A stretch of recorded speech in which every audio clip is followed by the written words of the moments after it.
At that time, in 1984, the special assistant to Indira Gandhi was R.K. Dhawan. He is with us tonight. And he's fiercely defending. I see your hand go up there, Mr. Grewal. Let's get everyone in. The debate is still very much on. We have time. Now, my question is to Brigadier Retired Israr Rahim Khan. Now, you were commanding officer of the 10 Guards Battalion Operation Blue Star. Is it possible that if the British were involved, you might not have known since you were physically deployed there? But at some level, the advice on the operation, the feasibility of the operation may have been taken by people you were not in touch with. Thank you, Arnab. One thing is clear, that a disciplined soldier can't drown the voice of two politicians. After a long wait, I've had a chance to say something. Now let me make it quite clear that Indian Army is an epitome of professionalism. It is highly well trained, it is counted among the best armies of the world, and we are respected for our soldierly conduct throughout the length and breadth of the world. Now, let people here on your debate not cast aspersions on the army. I make it quite clear that Indian Army is an epitome of professionalism, valor, and a spirit of sacrifice. No, but who's cast aspersions on the army, sir? The only question is about nobody has cast aspersions on the army. The question is about this gentleman called Manjit Singh started saying, why did the Indian Army accept the advice? We sought no advice. We need no advice. We are highly trained. We are capable. We have got the weaponry. We have got the capability. He's taking it. If he has made that comment, he's taking it back. Manjit Singh, you take back that comment. You take back that comment if you made it. I have never said this. I have never said this. I have said that the government the Congress government scripted. Let me tell you what the Indian Army is made of. We do not require anybody's advice. And let me tell you that on the 29th of May, the GOC, the General Officer Commanding General Barar, was to take off on a month's holiday abroad, overseas. And while he was driving to Delhi, he was stopped to receive orders in Chandigarh, which was the Western Command headquarters. And General Sundarji was the GOC in C at that time. So therefore, to say that it was well known months before, or the planning was done months before, is a white lie. There was nothing of the sort. Military operation was planned by the Indian Army commanders, by the officers down the channel. They were picked, and there were only 5 days time to prepare for the operation and launch it. I have a bit of breaking news. There is the Prime Minister of the United Kingdom has just sent out a tweet, and that tweet reads the following. It is from David Cameron. This is becoming an international controversy right now.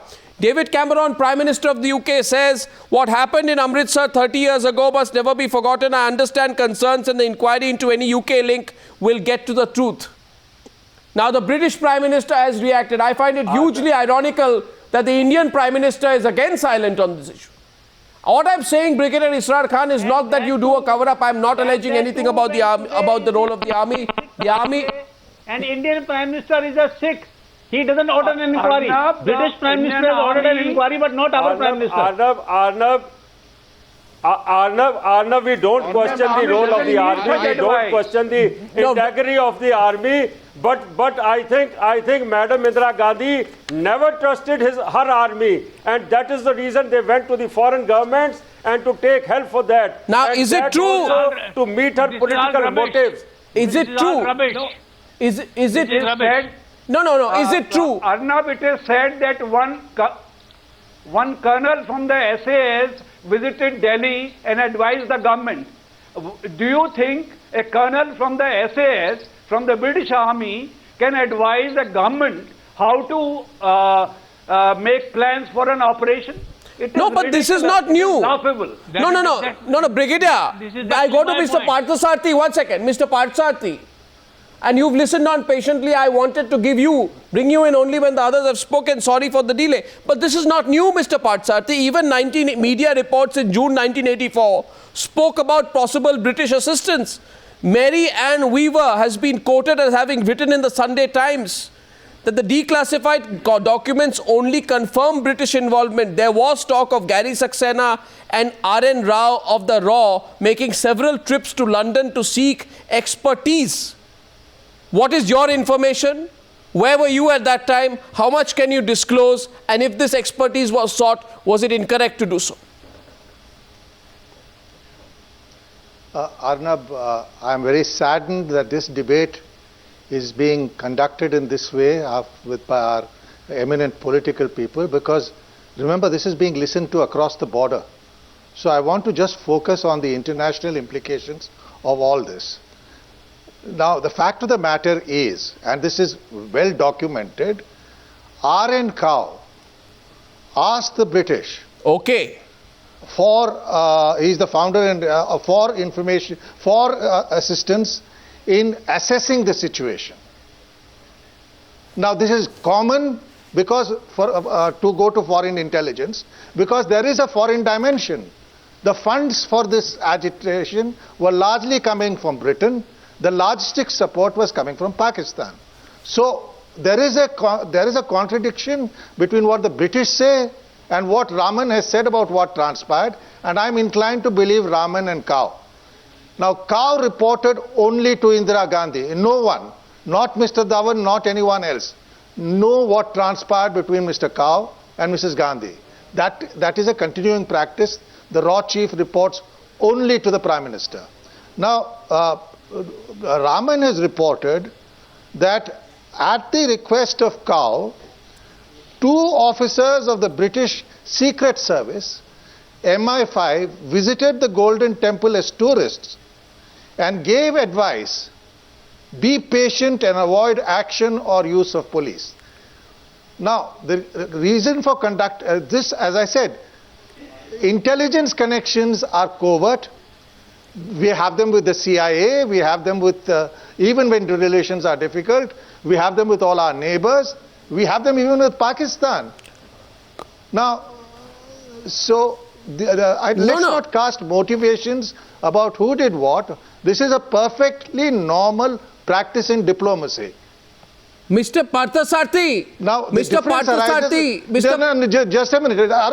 Arnab, give me 2 minutes and I'll stop. No, please continue. Yeah. I'll just stop.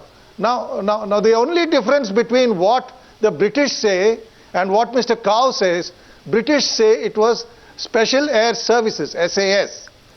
Now, it could well be that the British sent SAS officers when we asked for an intelligence assessment. What we got was an intelligence assessment because they knew where the funds are coming. It is coming from their country. That don't be patient and don't take action. Now, there is another aspect we have to bear in mind. This is the external aspect. I was in Pakistan, and much of what I have written are in the annexures of the Thakkar Commission report. Starting from September 1983, Zia-ul Haq started upping the antennae in Punjab, inciting people. I know for a fact that Jagjit Singh Chauhan and Ganga Singh Dhillon, came, met personally them, worked out strategies to incite things across the border. So there was a Pakistan factor. And why I am appealing to everyone, that Pakistan factor continues today, because Nawaz Sharif was a part of that. So let us discuss this calmly. No, reveal more. What do you mean? No, Nawaz Sharif was part of it. How? The Pakistan Muslim League were the people who were used to incite innocent Jattas and pilgrims from India and establish contacts between them and people like Ganga Singh Dhillon and Chauhan. And I am saying that Nawaz Sharif and Chaudhry Shujaat Hussain, both Prime Ministers of Pakistan from the Muslim League, were involved. They are in government now, so let us be very cautious. Coming to the Indian Army, Arnab, I am proud to have served in Punjab in the 1965 conflict, and the patriotism and the fervor with which the people received us, I can't forget. Mrs. Gandhi went to agree to Punjabi Suba, bearing in mind that. And as for the planning, I have no doubt, I have met General Brar's brother when he was in Colombo.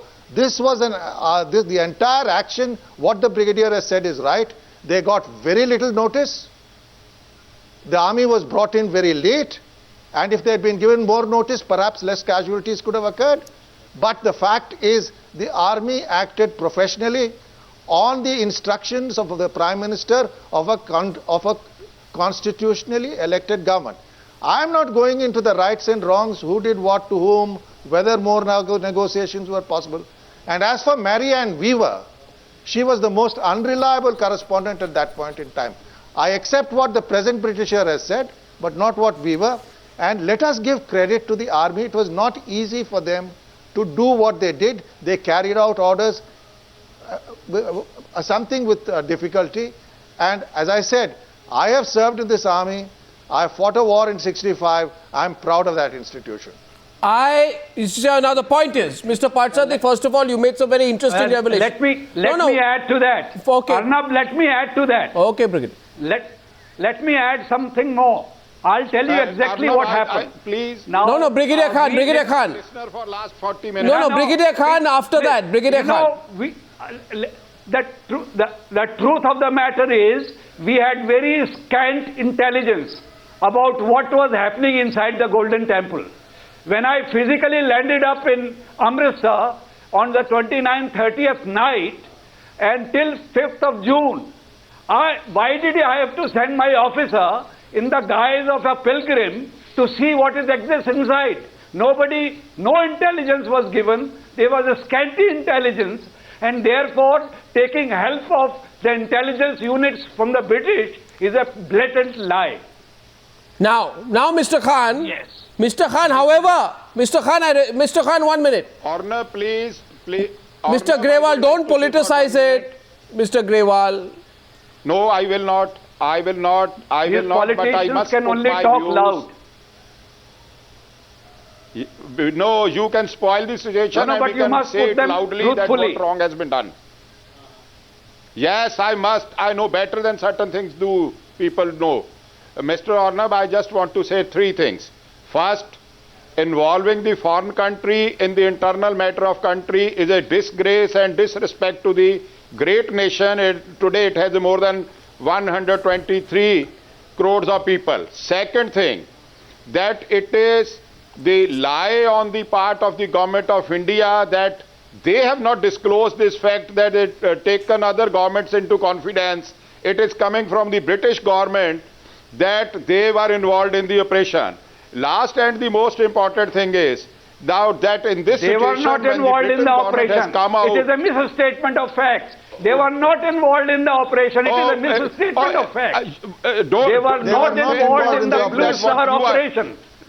What do you mean they were? You are telling a lie. No help was sought from any foreign country. I am not telling you, mister. No help was sought. You go to Chakrata and ask the people that army has I made know a more model than of you Darbhar Sahib about there in Chakrata and what exists in Chakrata. I know that more than you. Training to attack Darbhar Sahib 1.5 years before that. The simultaneous negotiations and preparations for military operations are going on. It's a sad. No. It's a sad on the part of Mr. Grewal. Mrs. Indira Gandhi using the army against. Now please let me correct you. Let me correct you. Let me say one thing. I know Chakrata, Mr. Grewal, what exists there. Mr. We know we are Grewal, not here to discuss. Mr. Grewal, this is a sensitive subject. No. Mr. Grewal, first of all, don't. one second. With the agreement of the panelists, It is very sensitive. with 1 minute, Mr. Grewal, 1 minute. Subject. No, Arnab, stop him from saying all Mr. that. Grewal, I request you. Arnab, stop him from Mr. saying all Grewal, that. I am saying this to you. Mr. Grewal, I am saying this to you. Remember this, that the Indian armed forces acted against forces that were inimical to the integrity of this country. And 1 minute, to the territory of this country. And 1 second, Mr. Grewal. Mr. Grewal, 1 minute. Mr. Grewal, have patience and listen to me. Let me just say this, please. Let us not say anything which may put into question the brave act or whatever the Indian Army did at that point of time. Please understand there was an internal security situation that they were fighting against.